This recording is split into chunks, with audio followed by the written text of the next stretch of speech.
Good morning, dear friends. I, Professor Harsha Nandavani, Faculty of BCCA Department from GS College of Commerce, Wardha.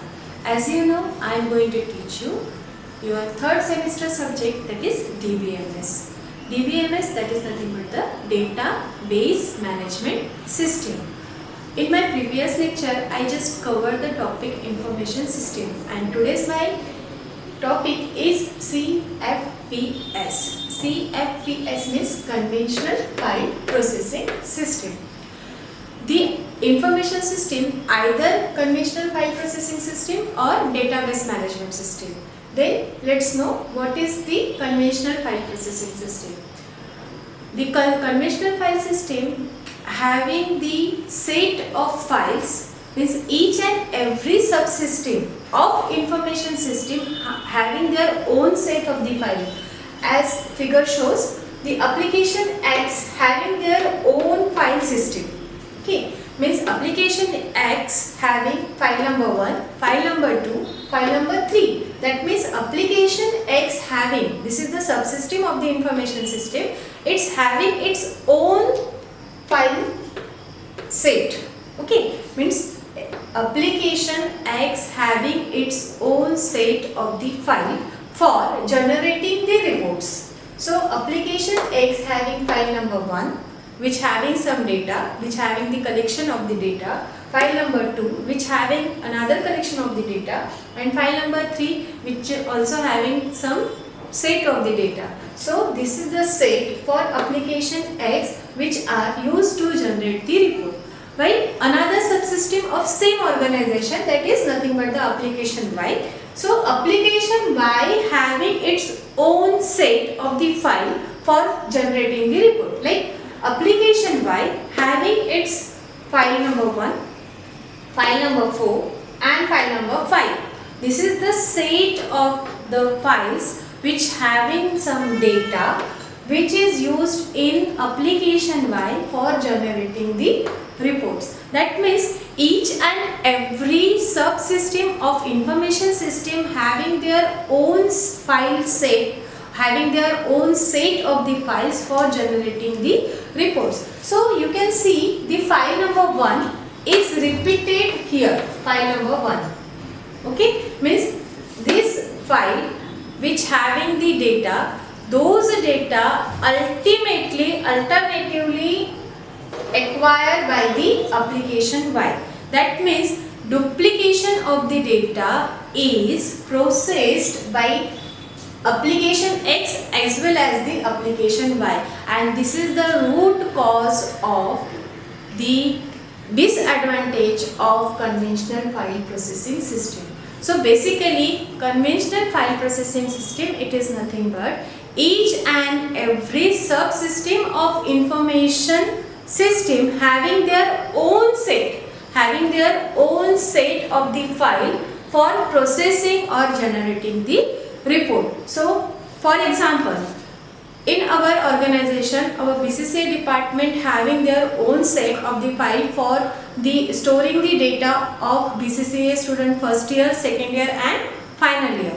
So BCCA department also having the set of the file which having the information of the student, as well as same information is having the NSS department or NCC department which belonging the same data or same file. So those duplication of the data is acquired in those file system.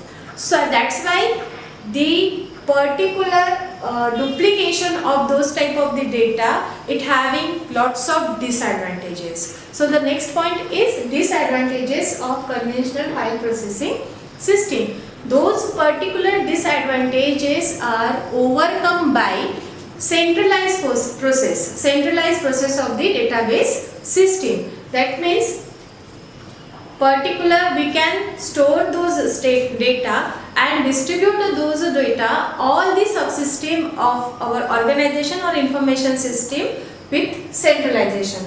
So basically decentralization of data is used in conventional file processing system. That's why there are so many disadvantages. So we just covered the first disadvantages of conventional file processing system in today's lecture, that is uncontrolled redundancy of the data. Uncontrolled redundancy of the data means it having the duplication of the file, it having the duplication of the data. That means the entry of some students having same information of some student having one file, those particular information exactly as it is acquired in another file. That means file number 1 having those data, those same data having file number 1 in application Y. So basically it introduce the wastage of the space, or it causes the waste of disk space. Why? Because we have some space, or we have some particular track or size or GB data which is used to storing the file number 1, as well as which is storing the file number 1 also in application Y.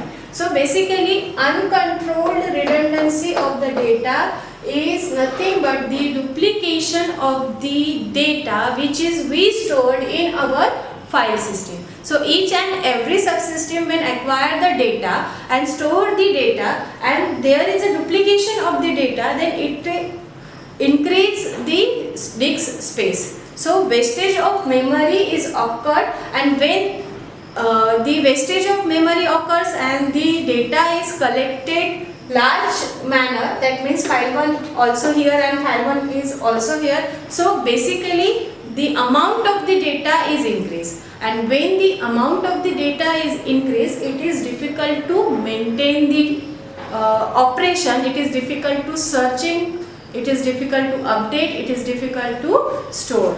So basically uncontrolled redundancy of data is nothing but set of the duplications of data which is we stored in our system. So it causes the wastage of memory space. So guys, this is okay, this is up to today's lecture. The next disadvantages or drawbacks of the conventional file processing system we discuss on later on. Thank you.